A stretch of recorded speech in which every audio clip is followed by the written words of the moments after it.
이제 턴 하나나요? 바꾸나요? 네. 이제 끝났어요? 가스라이팅 아니고 한스라이팅. 끝났어요? 몰라요? 끝났나요? 나 누구랑 얘기하니? 네. 네. 여러분 감사합니다. 안녕. 감사합니다. 같은 방이랑 목소리 다 들려. 신개념 이원 방송이네 진짜. 우리 또 뿅 저희 바뀌었나요? 안녕하세요. 리얼리? 안녕하세요. 야. 네, 이렇게 또 축구장애를 연달아서 시작해 보도록 하겠습니다. 오늘도 끝나자마자 지루한 경기, 해설하기 힘든 경기, 이런 경기 참 힘들어요. 네. 그리고 바로 왔습니다. 네. 근데 위원님들 안녕히 가세요. 고생하셨어요. 이리 와봐. 네. 여기 데이비 카퍼필드의 마술. 다른 공간에 있는 사람이 이제 보여지는 거. 이게 데이비 카퍼필드의 마술이고. 개구쟁이 한준희 위원님. 네. 안녕히 계세요. 안녕히 가세요. 수고하셨어요. 영주야 고마워. 네, 수고하세요. 네.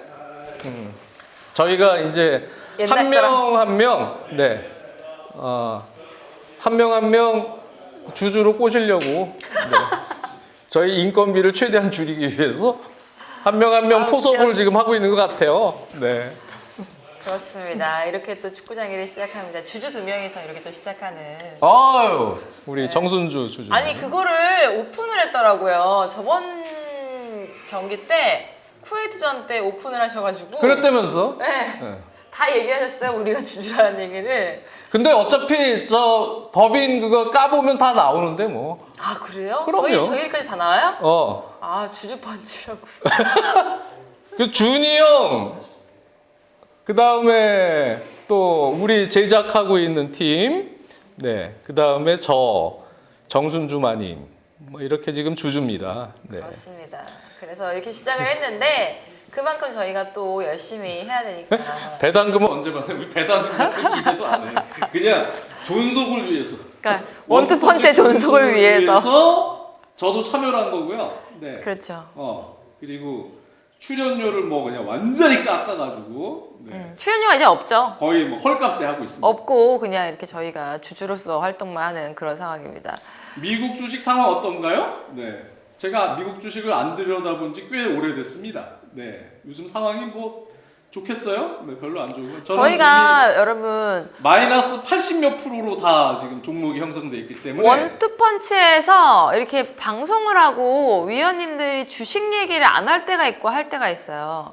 그게 또 이제 비수기 성수기 나뉘는데 좀 얘기가 많다 이러면 지금 주식이 좀 잘 되고 있구나. 위원님들이 주식 얘기가 이런 방구도 없다. 그럴 때는 그냥 뭐 비수기구나 이렇게 생각하시면은 맞아요.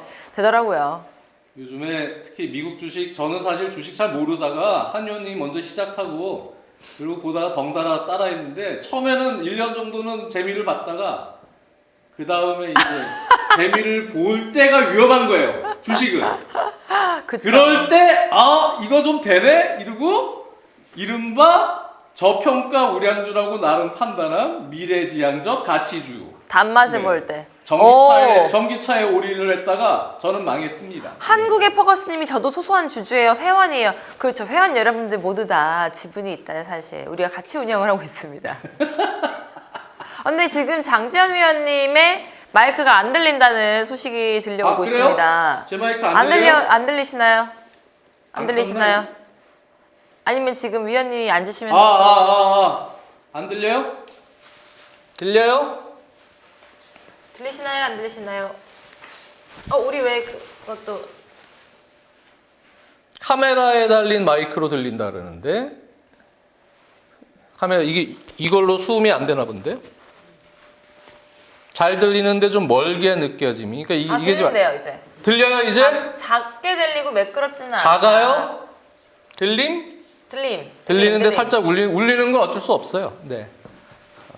여기가 좀 공간이 아직 조금 울리는, 이게 조금 돼야 돼요. 이게 이제 1년도 안 됐죠 아직. 여기 새로 이거 한지 1년도 안 돼서 이게 조금 시간이 지나야 이게 좀 울림 현상이 줄어듭니다. 네. 이게 공간이 지어지면은 울림 현상이 좀 오래될수록 적어지나요? 그렇다 그러더라고. 신기하다. 어. 이제 잘 들린대요. 잘 들려요? 네. 네. 여러분들 지금까지 또 같이 해주시는 여러분들 자체가 너무 감사합니다. 오늘 태국전 잘 봤어요? 네, 잘 봤습니다. 뭐 전반에 4골 넣고 그 다음에 후반에는 위원님도 이제 점점 말씀이 없어지시던데요. 후반부터는 다들 좀 이제 할 말이 조금 없는 할 말이 소망난 없죠. 상태로 가는 느낌이었어요. 태국도 그냥 시간이 그냥 지나가기를 바라는 플레이였고요. 네. 우리 태국도 그렇고 진짜 좀 시간이 지나기를 많이 바라더라고요. 4대0 되고 나서는 우리도 이미 코칭 스태프도 조별리그 3차전도 아니고 네. 아예 16강전을 16강으로 바라보는 컨셉으로 맞아요. 바뀌어버렸기 때문에 그래서 조 1위가 이제 확정이 된 거잖아요. 사실상 4대0에서 뭐 뒤집힐 가능성은 사실 거의 변수가 없었고 그래서 우리는 16강전에 지금 북한이 될 가능성보다는 인도네시아 아니면 대만 이런 네. 팀이 지금 2위가 될 가능성이 있어요. 저쪽 F조가. 그래서 우리가 2조 1위를 확정을 지으면 F조 2위와 16강을 갔는데 그래서 그 16강전 대만이에요? 네, 지금 북한은 결과가 어떻게 됐나요? 북한은 아마 2승했을 것 같은데 어쨌든 16강 잘 치르고 우리가 사실 중요하게 보는 게 8강인데 8강이 지금 중국이 쪽으로 올라올 수가 있어요. 그쵸. 중국. 네. 그게 사실은 제일 힘든 경기가 될 거예요. 우리가 조금 긴장해야 되는 경기. 그렇습니다. 뭔가 체력적으로도 그렇고. 북한이 2승이구나. 그러면 북한이 뭐 거의 이제 1위가 확정인지 아닌지 제가 저 조별 그걸 보긴 봐야 되는데 어쨌든 북한보다 다른 팀 만나는데 8강에서 중국이랑 붙으면 우리가 16강까지는 지금 우리 치르고 있는 경기장 있죠. 거기서 해요. 네. 계속. 그 경기장이 지금 적응이 잘 돼 있거든요. 그래서 6월에 중국과 평가전 2경기도 거기서 했었고 그리고 이번 조별리그도 다 지금 거기서 치르고 16강까지 거기서 치르는 것까지 좋은데 문제는 이제 진짜 경기 8강입니다. 8강은 중국이 1위로 올라와서 16강을 이기면 우리랑 붙는 그런 상황이에요. 그렇기 때문에 그 경기가 중국이 홈 경기고 또 짜이오를 외치면서 엄청난 홈팬들, 꽉 찬 홈팬들의 응원 속에 판정이 어떻게 될지 맞아요. 이것도 사실은 조금 우려가 맞아요. 되고요. 네. 지금 VAR이 없습니다, 이번 대회에. 그리고 또 중국 선수들의 거친 플레이가 우리 평가전 2경기 때 나왔었기 때문에 또 그런 플레이를 당할 때 우리 선수들이 상당히 고전하고 또 부상이나 이런 변수들도 또 생길 수가 있고요. 그리고 중국이 이번에 멤버를 금메달 따려고 와일드카드 아주 알차게 3명 또 최상의 멤버로 계속 훈련하고 그 멤버로 평가전 치르고 준비를 했습니다. 그래서 사실상 제일 힘든 팀 가운데 한 팀이 될 수도 있어요. 그렇죠. 이 중국의 홈 경기가 되는 거죠. 그렇기 때문에 그 경기에 초점을 맞춰야 됩니다.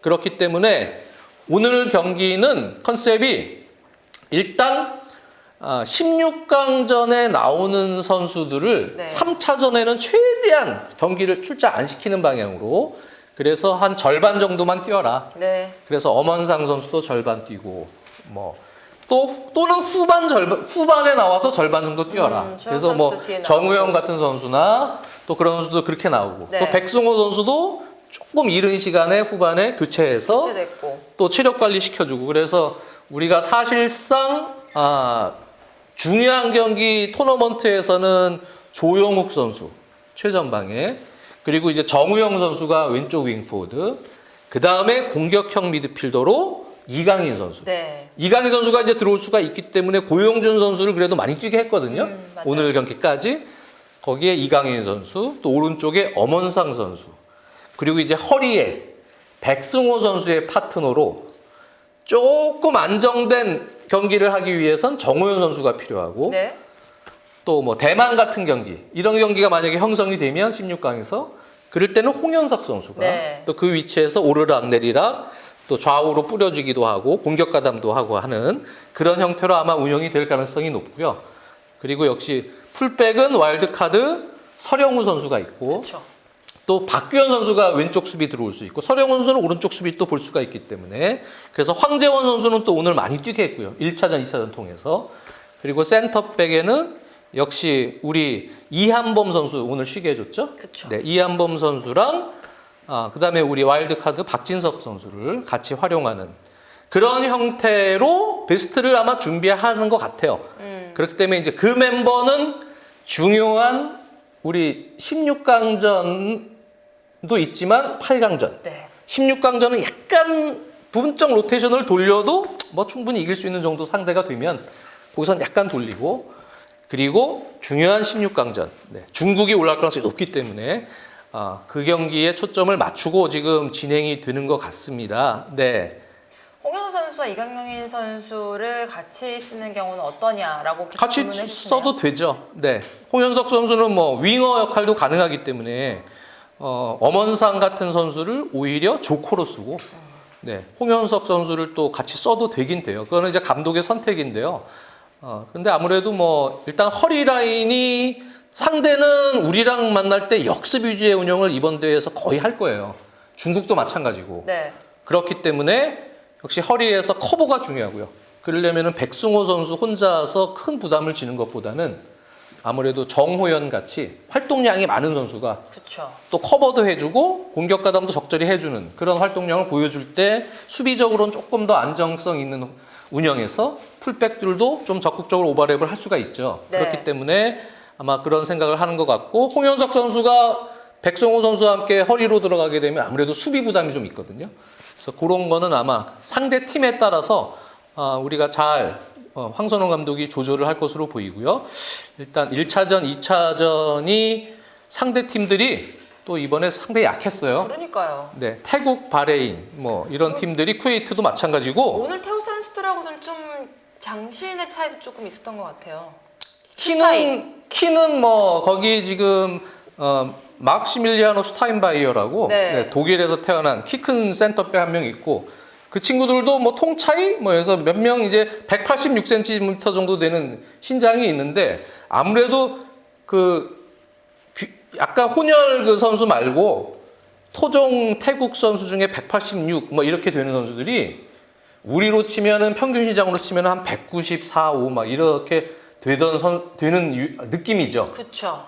그래서 그 선수들이 약간 밸런스가 뒤가 약하고 그래요. 오히려 공중볼은 태국이 예전부터 전통적으로 키가 작아서 동아시아 팀들에게 많이 피지컬적으로 밀리는 게 있었기 때문에 태국에서도 축구협회에서 좀 피지컬이 좋은 선수들을 육성하기 위해서 수비 쪽에서 노력들을 많이 했고 요즘에 그런 선수들이 좀 많이 나오는 편이지만 그런 유형들이 오히려 또 밸런스에서 문제를 좀 일으키기 때문에 전체적으로는 태국이 이제 수비에서는 그런 문제가 있었고 그다음에 멤버 구성이 태국도 23세 이하 AFC 아시안컵 예선 치르는 멤버와 이번 멤버가 많이 달라요. 네. 일부 중복된 선수가 몇 명 있긴 한데요. 많이 바꿔서 이원화 시켜서 운영을 했기 때문에 최상의 멤버가 아니고요. 전력적으로는 과거에 아시안 게임에 나왔던 그때 멤버 2002년 부산 아시안 게임과 그리고 인천 아시안 게임 때 태국이 4강 안에 들었었는데 그때 전력하고 비교하면 지금은 좀 떨어지고요. 네.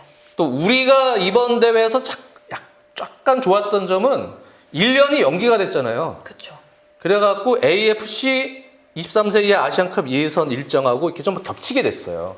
그러다 보니까 우리를 제외한 우리도 물론 이원화해서 했지만 다른 팀들이 이 아시안 게임에 집중해서 베스트 전력을 유지하려고 한 팀들이 많지가 않아요. 일부를 제외하고 일부가 어딥니까? 중국. 우리나라. 또 하나 북한. 네. 북한은 뭐 지금 베스트 와일드 카드 3명 딱 넣고요. 네, 최상의 멤버 지금 구축을 해놓고 왔습니다. 그래서 북한도 사실은 멤버가 상당히 심혈을 기울여서 신경 써서 나온 멤버예요. 그리고 일본 같은 경우도 역시 내년 파리 올림픽을 대비한 22세 이하 선수들이 나왔고요. 네. 그렇기 때문에 일본도 최상의 멤버는 아닌데 중국이나 북한 같은 팀이 오히려 이번에 멤버가 진심을 갖고 지금 꾸린 멤버입니다. 그래서 우리에게는 좀 경쟁 상대가 되고 북한은 나만 잡는다고 벼르고 있던데요. 라고 님께서. 근데 우리가 1위로 진출하면 이제 거의 안 만나겠네요. 북한은. 네. 어쨌든 그렇습니다. 그 상황에서 뭐 지금 상대가 워낙 좀 약하기 때문에 우리가 좀 편하게 경기를 했지만 그럼에도 1차전 9대0 아무리 약팀이라도 9대0 만들기 쉽진 않거든요. 그럼요. 네, 잘했고요. 이번 경기도 경기 운영 잘했습니다. 아 그리고 참 좋은 수학이 이번에 조별리그에서 선수들이 정말 골고루 골 감각을 좀 올려놨기 때문에 그런 부분이 이제 16강 가면은 호재로 작용하지 않을까. 그렇습니다. 컨디션들이 다 좋고 송민규 선수 정도만 1차전 앞두고도 개별훈련을 송민규 선수가 따로 했었는데요. 네. 지금 아직 약간의 부상이 완전치는 않은 것 같아요. 그래서 오늘 경기까지도 투입을 시키지 않았는데 아마 곧 돌아올 겁니다. 그래서 송민규 선수까지 합류하면 그러면 이제 2선에서는 누가 주전으로 나올지 경쟁이 좀 치열해지는 그런 로테이션이 또 생길 수가 있습니다. 네. 그리고 오늘 안재준 같은 선수, 박재용 이런 선수들도 상당히 동급이어가 지금 강하고요. 그렇죠. 네. 뭐 다른 선수들도 마찬가지입니다. 그래서 다른 공격진들이 중간중간 교체로 나오거나 해도 지금 선수들의 컨디션이나 정신적 동기부여를 고려해 봤을 때 충분히 공격적으로는 상당히 좋은 그러한 능력을 발휘할 수 있을 것이고 특히 이번 대회는 공격력이 중요하거든요. 우리가 계속 내려선 상대로 밀어붙여서 플레이를 해야 되는 데 있어서 조용욱 같은 패턴도 있어야 되고요. 네. 또는 박재용 같이 전방에서 포스트 플레이를 할 수 있는 유형도 있어야 되는 거예요. 그래서 그런 상황들이 지금 다 조화롭게 잘 이루어지고 있다. 아, 그러니까요. 근데 어쨌든 16강에 지금 2경기 했는데 총 해서 13골 넣은 팀이 잘 없잖아요. 참 어쨌든 수학은 수학이에요. 근데 그게 약간 우리를 방심하게 만들 수는 있어요. 그러니까 근데 참- 9대0, 4대0 또 3차전 때 로테이션 시켰는데도 뭐 막 골이 막 6대0 나와 이러면은 이제 그래가지고 막 15득점, 19득점 무실점 조별리그 통과. 근데 우리가 그리고 조금 그런 게 있거든요. 16강도 예를 들어서 뭐 4대0 뭐 그래서 24득점, 3득점 무실점으로 8강 갔는데 갑자기 0대1 패. 그런 경우가 축구 경기에서 꽤 있어요. 우리나라의 그런 조금 민족성 특징이 그런 게 있어요. 좀 잘 나간다, 잘한다 하면 좀 방심하는 그런 그러니까. 특성이 있기 그래서 때문에 아직 선수들이 젊은 선수들이 많기 때문에 뭐 우리가 뭐 완전히 압도적이네, 별거 아니네 이러한 팀하고 계속 경기를 하다 보면 자신도 모르게 그 템포에서 경기를 하는 거예요.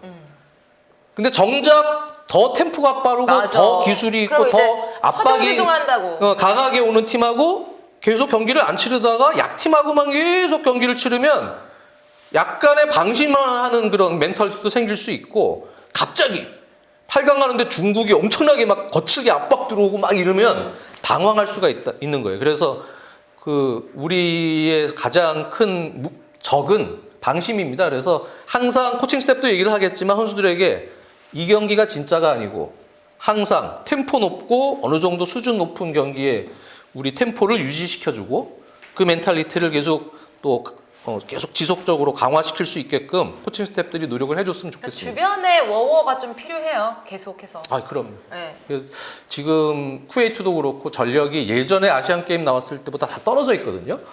그러니까 그거를 우리가 착각하면 안 돼요. 맞아요. 네, 매우 바레인하고 제가 이 태국 경기를 이 중계 때문에 태국 분석하려고 봤는데 근데 솔직히 얘기하면 와 진짜 못해요. 두 팀 다. 네. 와, 나도 이런 수준의 팀들이 올라왔나? 뭐 이럴 정도로 너무 못합니다. 네. 그런 정도의 수준이기 때문에 우리가 좀 착각하면 안 되고 너무 약팀이다.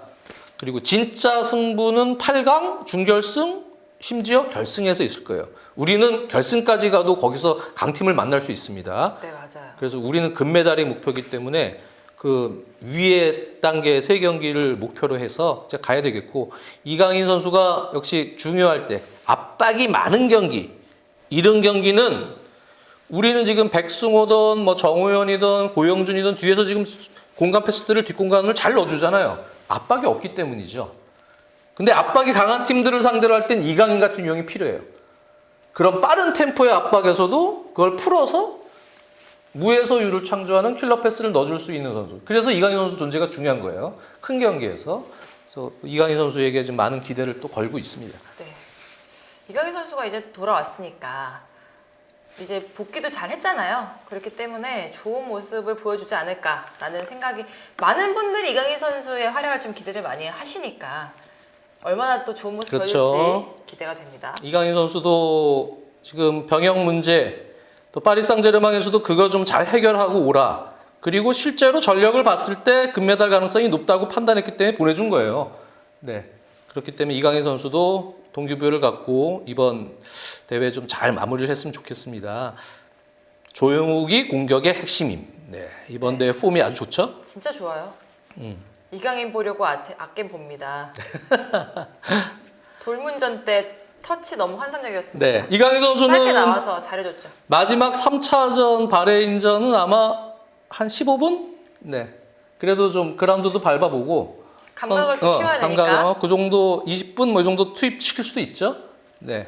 아니면 의외로 선발 투입시켜서 한 40분 정도 뛰어봐라. 네. 전반 정도 한번 소화해봐라. 이렇게 할 수도 있는데 아마 그렇게까지 무리시킬 것 같진 않고. 근데 상황에 따라서 16강전 상대가 분석을 해보니 이거 뭐 조별리그 만났던 팀 정도 수준밖에 안 되는 너무 약팀이다. 그러면 이제 거기서도 약간의 로테이션 전략은 바뀔 수 있겠죠. 네. 그렇기 때문에 큰 그림을 지금 감독 입장에서 이런 대회는 갖고 그려야 됩니다. 그래서 16강전 상대도 약간 로테이션을 시켜도 되겠네? 그러면은 체력적으로 주축 선수들, 1패팀 선수들은 조금 더 쉬었다가 에너지 세이브해서 8강에서 그때 쏟아보라. 뭐 이렇게 또 전략을 바꿀 수도 있기 때문에 약간 16강전 상대에 따라서 전체적인 플랜을 바꿀 수도 있다. 네.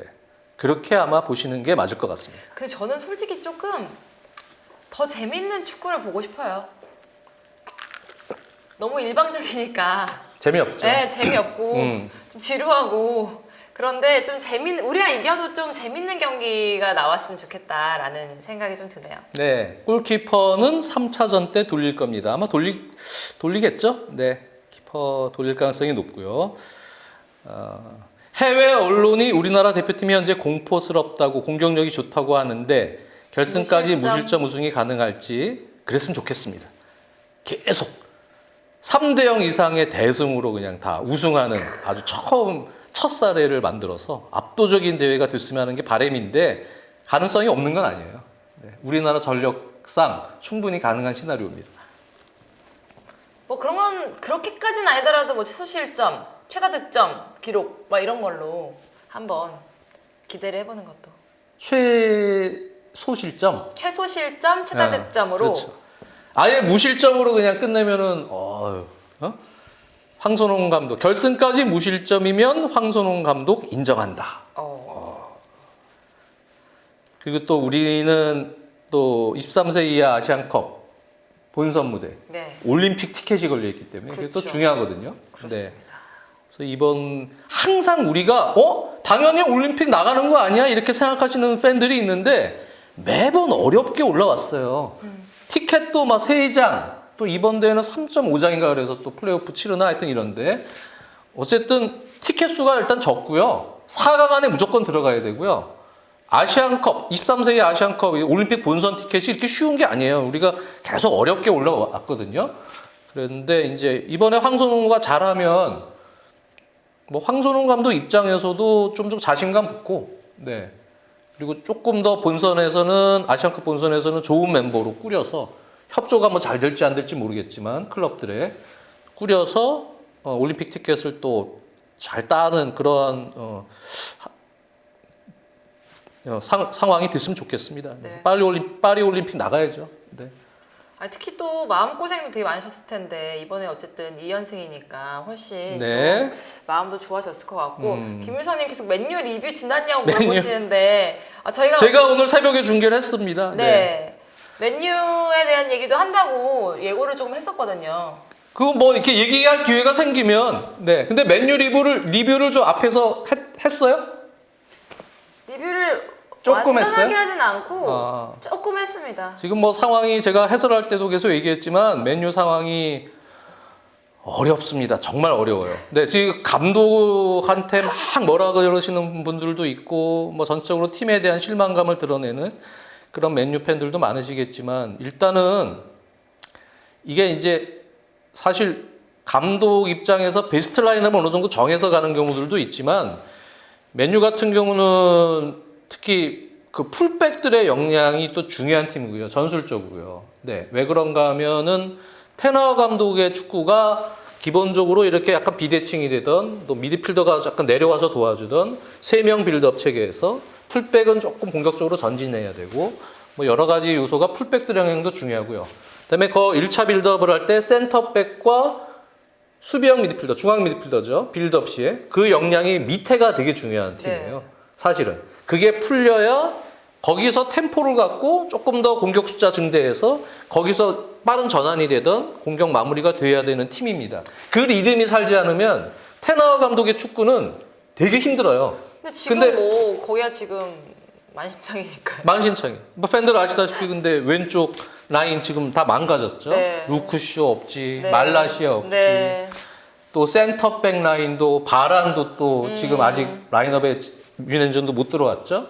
바란도 없지.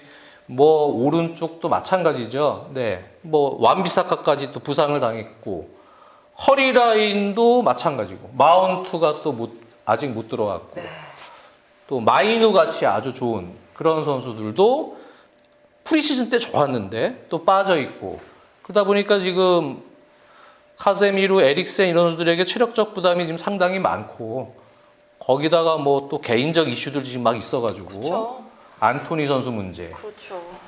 또 산초 선수 문제, 네, 이런 게 지금 팬들 아시다시피 생겨버리니까 감독 입장에서 지금 상당히 힘든 구조입니다. 네, 와, 거기서 해외 언론도 정말 많이 이제는 까더라고요. 막 맥과이어가 훨씬 낫다 데리고 온 리산드로보다 막 이런 얘기도 진짜 많고 여러 가지로 되게 총체적 난항인 것 같아요. 왜 그런가 하면 이제 축구라는 것은 테너 감독의 축구도 그렇지만 하나의 팀, 하나의 몸통이 리듬감 있게 운영이 돼야 돼요. 공수, 전환 시에. 트랜지션이 이제 벌어지거나 서로 간의 피지컬적인 역량의 차이가 생기거나 한 선수는 많이 폼이 저하돼 있고 지쳐 있고 네. 또 한 선수는 젊은 선수가 뭐 펠리스트리다 이런 선수들은 또 막 살아 있고 이게 막 중복돼서 팀의 피지컬 자체가 일원화돼 있지 않으면 그러면 그 팀은 밸런스 자체가 많이 무너집니다. 그런데 지금 1차 빌드업 체계도 상당히 좀 힘들죠. 레길론 선수를 급하게 영입을 해서 쓰고는 있지만 의욕은 넘치지만 네. 조직적으로 리듬감 있게 형성되는 빌드업 체계에서 완전히 녹아든 단계는 아니고요. 그러다 보니까 전체적으로 빌드업 체계가 높은 위치로 잘 형성이 돼서 올라갈 수 있어야 그 지점부터 소유권을 잃어도 리산드로 마르티네즈나 이런 선수들이 높은 위치에서 미리 끊는 판단을 하고 네. 그런 세컨볼 싸움에서의 판단들이 거리가 짧아지고 좋고 그거는 이제 중앙에서 또 앞에서 카세미루가 됐던 이런 선수들 외에도 중앙 미드필더 경쟁력이 좀 생기는 라인이 생기면 지금 암라바 선수도 못 쓰고 있잖아요. 암라바도 들어야 돼요. 이러면은 이제 그 선수들이 없는 상황에서는 결국은 그런 세컨볼이나 여러 가지 상황에 대한 팀 체계가 좀 불안정한 거예요. 네. 그러다 보면 이제 전방 압박, 그다음에 수비 라인 같이 이렇게 들어와서 리듬감 있게 끊어주고 또 들어가고 또 전환이 될 때는 같이 전환되면서 지연 행위를 해줘서 내려와야 되고 그게 돼야 되는데 지금은 쓸 수 있는 선수가 한정돼 있다 보니까 맨유가 그 선수들만 데리고 무조건 쓸 수밖에 없는 거예요. 그러다 보니까 전체적인 폼이 들쭉날쭉한 선수들끼리 전반에는 뭐 이렇게 열심히 뛰는 에너지들이 생기지만 결국은 전반 중반 이후 또 후반 중반 이후가 되면 공수 전환, 빌드업 체계의 집중성 이런 데서 빌드업에서 미스 나오고 전환이 될 때는 공수 간격이 벌어지고 네. 팀 전체적으로 운영하기가 상당히 힘들고 그렇다고 해서 맨체스터 유나이티드란 팀이 그냥 내려서서 수비만 하다가 지역 방어만 하다가 존 프레싱도 팀은 아니고 아니죠. 레시포드 한 명 두고 또는 펠리스트리 두고 역습만 하면 그럼 또 가만히 있을 것 같습니까 팬들이? 네. 그런데 결과도 못 내. 맨유의 색깔이 무너졌다 막 이러면서 이제 난리 나요. 아니 맨유는 나름 또 그래도 큰 클럽인데 그런 팀이 프리미어리그에서도 이렇게 완전 내려서서 역습만 하면데 결과를 쥐어짜서 내면 다행이지만 결과도 안 나와. 그러면 또 욕 바가지로 먹거든요. 그러니까 사실은 테너 감독이 되게 어려운 거예요. 지금 어떤 식으로 이 멤버로 지금 상황을 타개를 해 나가야 되느냐. 거기 그 과도기 단계에서 거기다 호일론 같은 선수는 아직 팀에 완전 녹아들지도 않았어요. 네.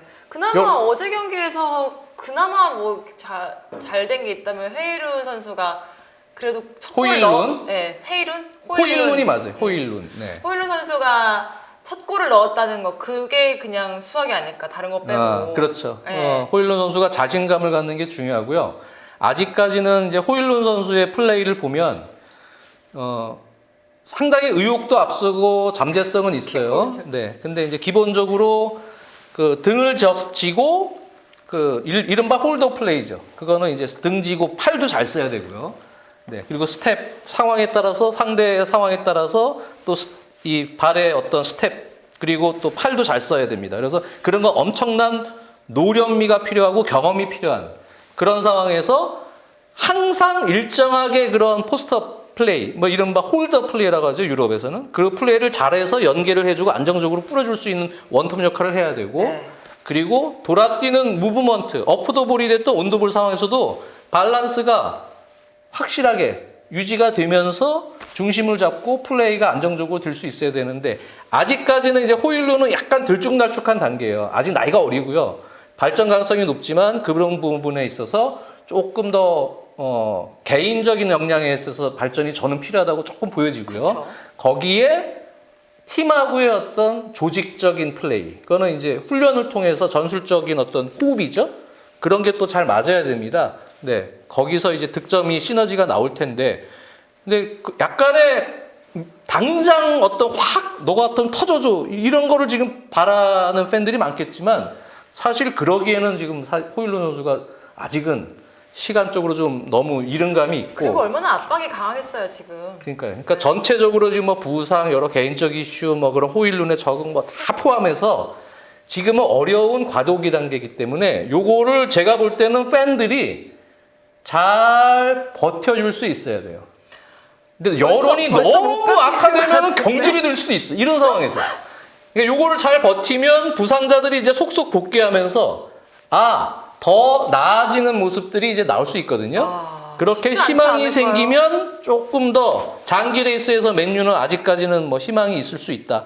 볼 수 있겠지만, 그렇지 않고 무언가 여러 외부 여건, 뭐 분위기 이런 상황들이 다 꼬여버리면 상당히 안 좋은 방향으로 갈 수도 있어요. 그래서 보드진과 또 이 테너 감독, 또 선수들, 이게 하나가 될 수 있도록 팀이 이제 무언가 좀 잘 뭉쳐서 요 위기를 헤쳐나가야 되는데, 그것을 과연 보드진과 코칭 스태프이 잘 할 수 있느냐가 이 과도기에 볼 수 있는 단계입니다. 그러니까요. 부상 선수들이 네. 돌아올 때까지 참아야 되는데, 심지어 선수단 내부에서도 너무 좀 잡음이 많으니까 막 선수들끼리 싸우기도 했다고 그러기도 하고.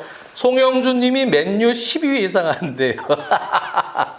네. 뭐 지금 이제 몇 경기 안 했는데 너무 섣부른 판단 아닌가요? 아니 진짜 산초는 게임을 했을까요? 이번 경기에 어제 경기에 산초가 게임을 했대요. 그럼 저는 모르는 거고, 네. 제가 그 개인적인 얘기를 어떻게 알겠습니까? 근데 산초도 조금만 좀 참았으면, 기다렸으면은 또 안토니가 또 그런 개인적인 문제에 또 걸려버렸잖아요. 그렇죠. 그럼 자연스럽게 기회가 생기고 그럴 텐데 조금 참을성이 부족한 것 같아요. 네, 산초 선수도. 그래서 이번 기회에 또 한번 정신적으로 성숙되는 그러한 계기가 또 됐으면 좋겠고, 일단 팀이 잘 되려면 구심점이 무언가 딱 합쳐지는 분위기를 만들어 줘야 돼요. 그러니까요. 그게 좀 필요한데. 네, 그게 힘들 이런 때는 위기 뭉쳐야 상황에서 더 빛을 내야죠. 네. 정승주님 자꾸 정순주로 보여가지고. 김민재 선수는 어제 뭐 무난하게 플레이를 아주 잘했습니다. 편안하게. 아주 제가 잘했죠. 김민재 언급할 게 별로 없었어요. 그냥 뭐 잘하니까 뭐 언급을 해. 그냥 저는 그냥 유럽 선수 보는 느낌이에요. 김민재 그러니까 선수 1등한테 1등이라고 계속 말하기도 그렇고 그냥. 그쵸. 김민재 선수는 문제도 없고 플레이도 그 체력적으로 지금 일정이 빡빡한데도 플레이를 안정적으로 상당히 잘해줬기 때문에 제가 굳이 언급할 필요도 없고 그냥 보는 사람들이 다 느낄 겁니다. 네. 그리고 바이에른 뮌헨이 어제는 또 막판에 막 실점하면서 뭐지? 시간이 얼마 없지만 동점까지 가나? 뭐 이런 분위기도 있지만 추가골을 넣으면서 뭐 다시 또 바이에른 뮌헨이 이기긴 했지만, 바이에른 뮌헨도 케인 선수가 경기 내용적으로는 지금 완전히 녹아든 건 아니거든요. 네. 네. 그러니까 바이에른 뮌헨이 이제 토트넘에서는 넓은 영역에서 영향력을 발휘하고, 허리라인까지도 내려와서 본인이 플레이메이커까지 하고 그리고 던져주는 선수는 손흥민만 보면 됐거든요. 거의. 네. 근데 지금 이제 바이에른 뮌헨에서는 패턴을 좀 바꿔줘야 돼요. 거기는 중앙 미드필더가 따로 있어요. 키미가 있고요. 뭐 고레츠카가 들어가든 뭐 어쨌든 중앙에서 컨트롤을 해줄 수 있는 플레이메이커가 따로 있는 팀이고요.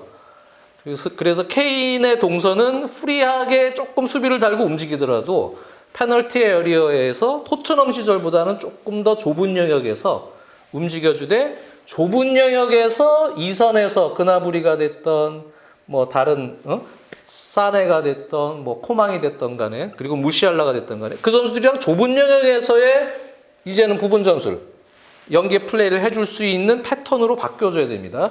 그게 바뀌어지는 단계에 시간이 약간 걸릴 수밖에 없어요. 왜? 일정 시간, 긴 시간 토트넘에서 다른 플레이를 좀 했기 때문에 바이에른 뮌헨에서는 그 플레이의 영역 자체나 역할 자체가 조금 바뀌고 다르니까. 또 골에 좀 집중할 수 있는 좁은 영역에서 주고 부분 전술하고 들어가서 본인은 이제 골을 넣는 그런 쪽에 집중해야 되는 롤입니다. 그래서 케인 선수도 시간이 지나면 바이에른 뮌헨에 있는 재능이 있는 이선 자원들하고 이제 호흡을 좀 잘 맞추는 그런 결과물들이 생기고 그런 패턴들이 이제 잘 만들어지면 그 다음에는 또 케인 선수는 뭐 진가를 발휘할 수 있을 것 같아요. 일단 내용에 비해서 지금 득점은 하고는 있잖아요, 계속. 그렇기 때문에 기다려주면 될 것 같고 전체적으로 바이에른 뮌헨도 예전보다는 피지컬적인 어떤 이런 게 조금 밋밋해지고 저하된 느낌은 있었어요. 네. 네. 그럼에도 뭐 홈에서 역시 챔피언스리그 조별리그 최강자답게 홈에서의 그 연승 기록, 홈 조별리그 15연승 기록을 이제 기록을 했어요. 14연승 기록을 하고 있다가 조별리그 30경기 무패. 네, 조별리그 30경기 무패고 홈에서는 그 한 시즌 홈 첫 경기 때 비기고 그 다음에 나머지 두 경기 이기고 네. 나머지 시즌은 세 경기 다 이긴 거예요. 네, 그래가지고 14경기 14연승 중이었는데 이번에 이겨서 홈 15연승. 네, 어디죠? 우에파인가 어디 기록이 13연승으로 잘못 나왔었어요. 네, 그래서 제가 수동으로 수작업으로 찾아봤습니다. 이상한데? 이래갖고. 네. 그래서 이번에 15연승 한 겁니다. 네. 데리우트는 6번 가능하다 보시나요? 뭐 후반에 이제 데리우트 홀딩 미드필더로 올려서 쓰고 그랬었잖아요. 최근 네 한두 경기. 거기 6번 롤이 지금 홀딩이 조금 약하니까 수비로 이제 잠그고 마무리를 져야 될 때 그렇게 좀 한 거고 또 상황에 따라서 상대가 이제 길게 때려놓고 키 큰 선수들 피지컬적으로 이제 밀고 롱볼 들어오고 크로스 올리고 그러면 디르트를 이제 내려버리면 되니까 5백으로 뭐 그런 식으로 투엘 감독은 또 활용을 하는 것 같습니다. 그래서 현재 주전은 일단 우파메카노와 김재 선수를 일단 가는 거잖아요. 네, 가시적으로 그렇게 되는 것 같고요.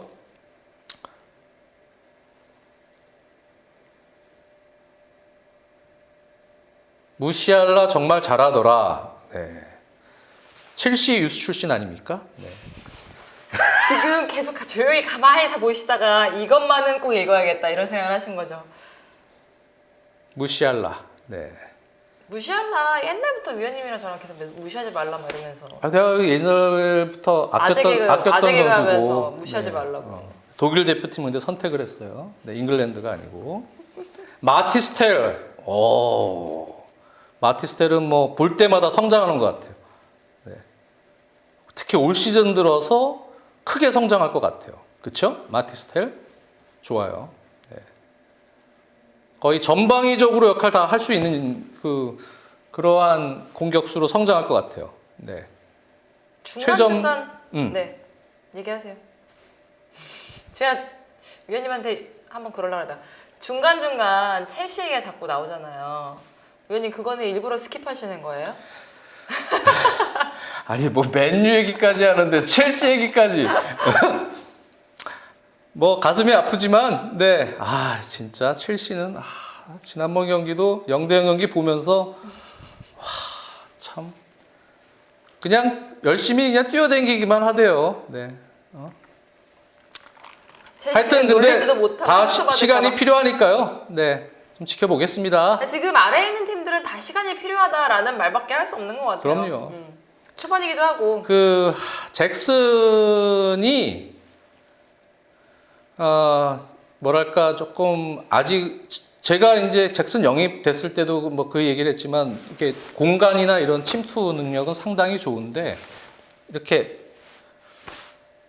몸싸움. 네, 아까 얘기했지만 공격수는 우리나라 표현으로는 이제 공격수들 중에 뭐가 제일 중요합니까? 그러면 과거에 불세출의 공격수라고 했던 사람이 누구예요? 불세출의 공격수.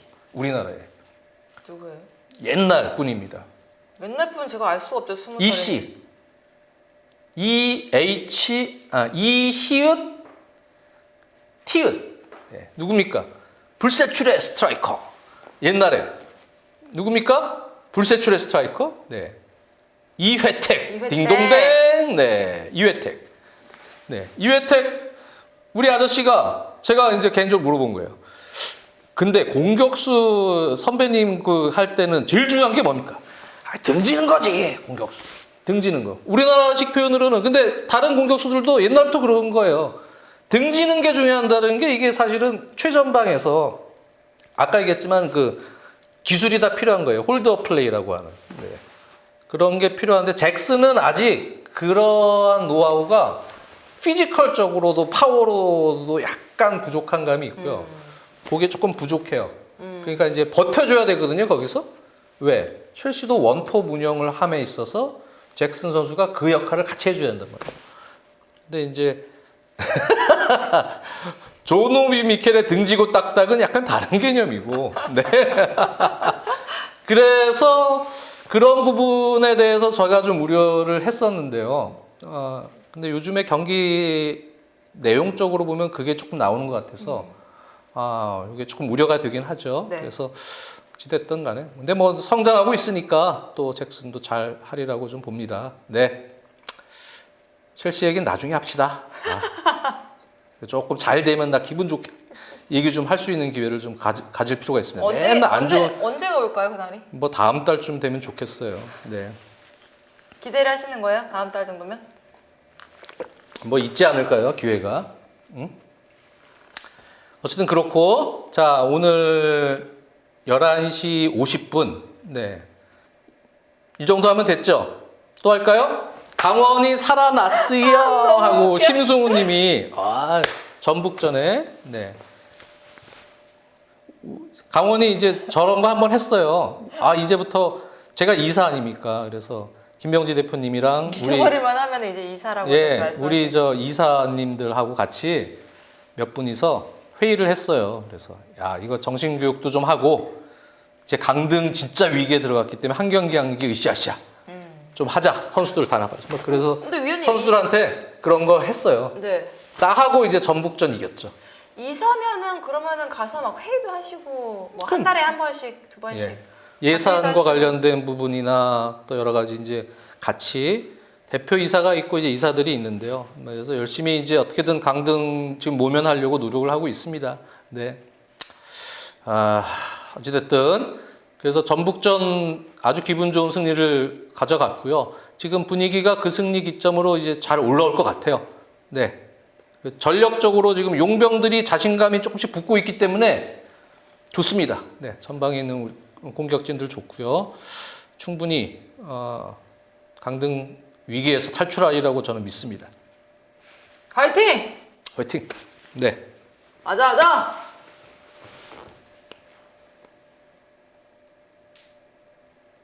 이제 끝나실 생각. 자,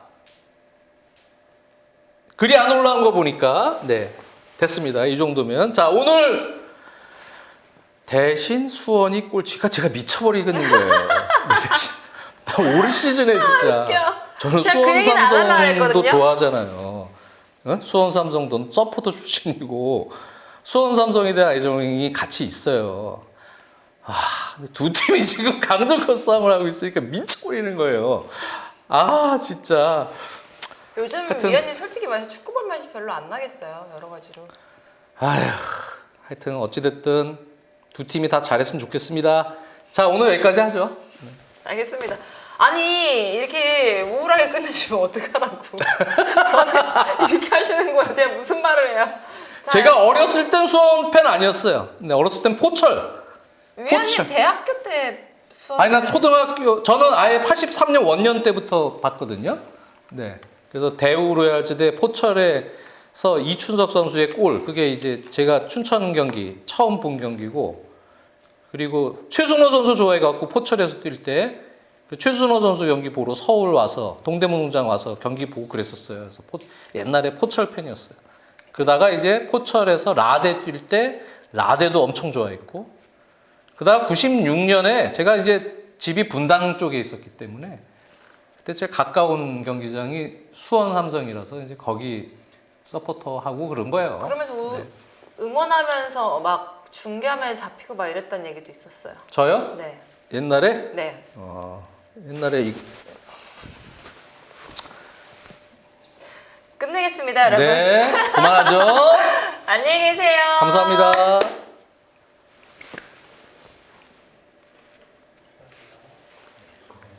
아 웃겨. 고생했습니다. 수고하셨습니다. 위원님 3일 내내 고생하셨어요. 아, 네.